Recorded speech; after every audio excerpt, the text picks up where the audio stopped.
नमो भगवते वासुदेवाय नमः। जय श्री कृष्णा, जय श्री राधे। 29वां अध्याय। राजा पृथु ने कहा कि हे नारद जी, आपसे कलह के जिस प्रकार मुक्ति पाई है, यह सारी कथा हमको सुनाई है, मैंने भली प्रकार से सुनी है। हे देव ऋषि, यह काम उन दो नदियों के प्रभाव से हुआ था। कृपा करके मुझे यह बताने की कृपा कीजिए। कृष्णा नदी साक्षात भगवान श्री कृष्ण जी का शरीर और वेणी नामक नदी भगवान शंकर का शरीर है। इन दोनों नदियों के संगम का महात्म्य श्री ब्रह्मा जी भी वर्णन करने में असमर्थ हैं। फिर भी क्योंकि आपने पूछा है, अतः मैं आपको इनकी उत्पत्ति का वृत्तांत सुनाऊंगा, तो ध्यान से सुनिए। मनवंतर के आरंभ में श्री ब्रह्मा जी ने पर्वत के शिखर पर यज्ञ करने का निश्चय किया।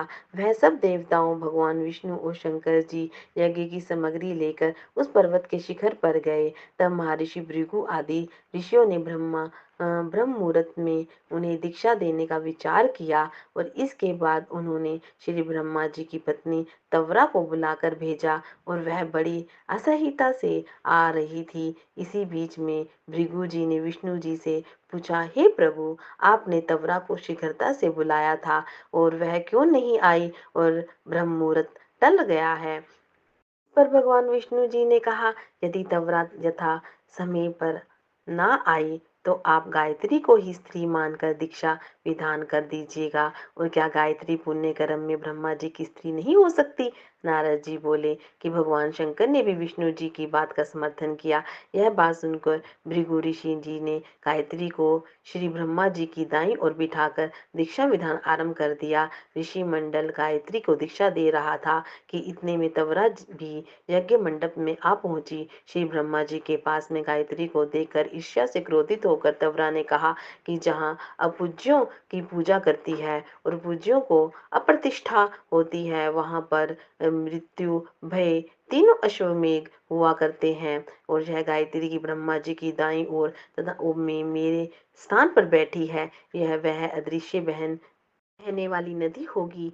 आप लोगों ने अविचार से इसे जो मेरे स्थान पर बिठाया है, अतः आप भी सबके सब जड़ रूप नदियों में होंगे। और नारद जी ने राजा पृथु से कहा कि हे राजन, इस तरह तवरा के श्राप को सुनकर गायत्री मारे क्रोध के लाल बगुला हो गई, होकर अपने होठ काटने लगी। देवताओं के मना करने पर भी उसने उठकर तवरा को श्राप दे दिया। गायत्री ने कहा कि ब्रह्मा जी जैसे तुम्हारे पति हैं, वैसे ही मेरे भी पति हैं। तुमने व्यर्थ ही श्राप दिया है, अब तुम भी नदी हो जाओ। नारद जी ने कहा। तब तो देवताओं में भी खलबली सी मच गई और वह तवरा को दंडवत करके कहने लगे, हे देवी, तूने जो ब्रह्मा आदि सब देवताओं को श्राप दिया है, इससे यदि हम सब जड़ रूप नदियों हो जाएंगे तो फिर निश्चय ही यह तीनों लोग ना रहेंगे, क्योंकि यह शाप तुमने बिना विचार किए तुम वापिस ले लो। और तवरा ने कहा कि हे देवगण, आपने यज्ञ के आरंभ में गणेश पूजन नहीं किया है,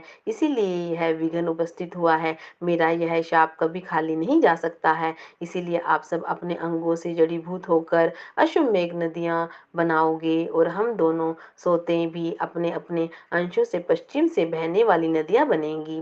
नारद जी ने राजा पृथु से कहा। तवरा के यह वचन सुनकर सभी देवता, शंकर आदि अपने अपने अंशों से नदियां बन गए। भगवान विष्णु के अंश से कृष्णा, भगवान शंकर के अंश से वेणी और ब्रह्मा जी के अंश से कुदमवती नाम वाली नदियां उत्पन्न हो गई।